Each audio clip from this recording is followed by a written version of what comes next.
Prabhas food തയ്യാറാക്കുന്ന ഈ ഓണക്കിറ്റിൽ എന്തൊക്കെയാണ് ഉള്ളത് എന്നൊരു സംശയം എല്ലാവരും ചോദിക്കുന്നുണ്ടായിരുന്നു. അതിനുള്ളൊരു മറുപടിയായിട്ടാണ് ഈ വീഡിയോ. പരിപ്പ് പായസം, ശർക്കര വരട്ടി, വാഴയ്ക്ക വറുത്തത്, ഉള്ളിത്തീയൽ, പപ്പടം, പുളിയിഞ്ചി, ഇങ്ങനെ 7 തരം വിഭവങ്ങളാണ് ഇതിലുള്ളത്.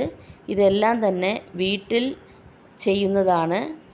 അതുകൊണ്ട് തന്നെ ഇത് നിങ്ങൾ വിശ്വസിച്ച് വാങ്ങി ഉപയോഗിക്കാവുന്നതാണ്. ഒരു മായമോ കളറോ ഒന്നും ഇതിൽ ചേർത്തതല്ല.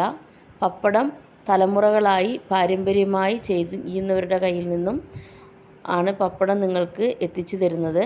മറ്റെല്ലാ വിഭവങ്ങളും ഞാൻ തന്നെ വീട്ടിൽ ചെയ്യുന്നതാണ്. ഓൾ ഇന്ത്യ കൊറിയർ സർവീസ് ഉണ്ട്. നിങ്ങളുടെ കിറ്റിന് വേണ്ടി വാട്സപ്പിലേക്ക് മെസ്സേജ് ചെയ്യാവുന്നതാണ്.